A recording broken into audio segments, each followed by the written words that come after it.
The air in the room turned to glass when I saw the message on her phone. Meet me tonight. Usual place. Don't tell him. The words burned into my retina, each letter a splinter under my skin. I stood frozen in our kitchen, the scent of her lavender perfume still lingering from when she'd kissed my cheek and left for book club.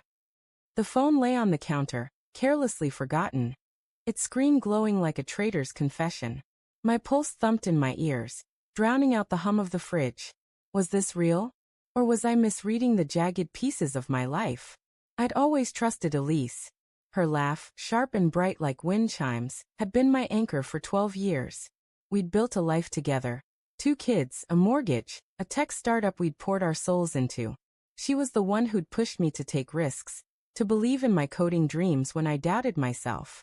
But now, as I stared at the message from Alex, my mind clawed at the edges of doubt. Alex. Her business partner. The charming one with the easy smile and the tailored suits. I'd never liked him, but I'd buried the feeling, chalking it up to my own insecurities. I set the phone down, my hands trembling. The kitchen felt too small, the walls pressing in with their pale blue paint and framed photos of us smiling, lies captured in glass. I poured a glass of water, the faucet's hiss mocking my attempt at calm. Maybe it was nothing. A work thing. A surprise. My brain scrambled for excuses, each one flimsier than the last. I checked the time. 7:42 p.m. She'd be back by 9, she'd said. I could wait. I could ask. But the thought of her lying to my face twisted my gut like a wet rag. The front door clicked open at 8:57. Elise's heels tapped against the hardwood, a rhythm I used to find comforting. Hey love, she called, her voice light, practiced. She appeared in the kitchen doorway, her auburn hair catching the light, her green eyes scanning me. Did they flicker? Or was I imagining the guilt? Good book club? I asked, my voice steady despite the storm inside. I leaned against the counter, her phone still there, dark now, like a sleeping snake.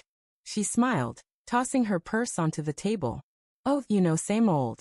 Karen went on about her divorce again. She laughed, but it sounded hollow, like a bell with a crack. She moved to the fridge, pulling out a bottle of wine. Want a glass? I watched her pour, her fingers graceful, unhurried. Who's Alex? I asked, the question slipping out like a blade. Her hand paused mid-pour, just for a second, but it was enough. A crack in her armor. Alex, she said, turning, her brow furrowed in that perfect, rehearsed confusion. You mean from work? Why, I saw a message, I said, nodding toward her phone. My heart pounded, each beat a hammer against my ribs. Usual place. Don't tell him. Care to explain? Her face shifted, shock, then something else, something calculated. You went through my phone? Her voice rose, indignant, deflecting. Classic Elise. Always quick to flip the script. It was open, I said, stepping closer. I'm not the one hiding something. She set the wineglass down, her lips tightening. It's nothing, David. Just work stuff. Alex and I are closing a deal with a new investor. It's sensitive. I didn't want to stress you out. I wanted to believe her. God, I did. But the words felt rehearsed, like lines from a play she'd practiced in her head. A deal. I repeated, my voice flat. At night. In secret. She sighed, crossing her arms. You're being paranoid. You always do this when you're stressed about the company. The jab stung, but I didn't flinch. I'd been working 80-hour weeks to keep our startup afloat, coding until my eyes burned, while she handled the people side with Alex. I'd ignored the late nights, the way her phone buzzed at odd hours, the way she'd started wearing that new perfume. Red flags, all of them, waved off as stress or imagination. Show me, I said, pointing to her phone. Open it. Prove it's nothing. Her eyes darkened, and for a moment, I saw something raw, fear, maybe, or anger. She grabbed the phone, her thumb hesitating over the screen. This is ridiculous, she muttered, but she unlocked it and handed it over. Go ahead. Look. I scrolled through her messages with Alex. Work emails, mostly, but buried in the thread were others. Missed you last night. Can't wait to see you. My stomach lurched. I kept scrolling, my breath shallow, until I found a photo. A selfie of them, her head on his shoulder, his arm around her. They were at a bar, the same one she'd claimed was for team drinks last month. The date on the message was 3 weeks ago. David, she said, her voice softer now, pleading. It's not what you think. Then what is it?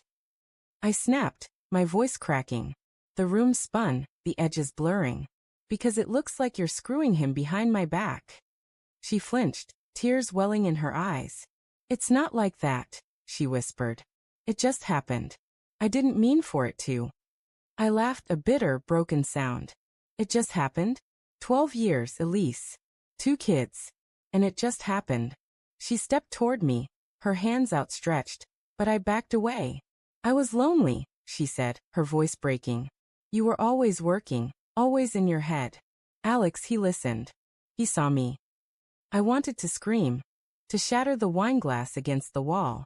Instead, I stood there, my chest heaving, her words slicing through me. Lonely, as if I hadn't been drowning in my own exhaustion, trying to save our company, our future. So this is my fault? I asked, my voice low, dangerous. No, she said quickly. No, it's mine. I messed up. But I love you, David. I do. I stared at her, the woman I'd built my world around, now a stranger. The betrayal wasn't just Alex. It was the lies, the months of deceit. The way she'd let me believe we were fine while she carved out a secret life. I thought of our kids asleep upstairs, oblivious to the fracture splitting their world. I'm done. I said, the words heavy, final. I'm not doing this anymore. Her face crumpled. David, please. We can fix this. I shook my head, a strange calm settling over me. No, you don't get to break this and decide when it's fixed. The next morning, I sat in my office at the startup, the hum of servers a dull roar in my ears. Elise had stayed in the guest room, her sobs echoing through the house all night.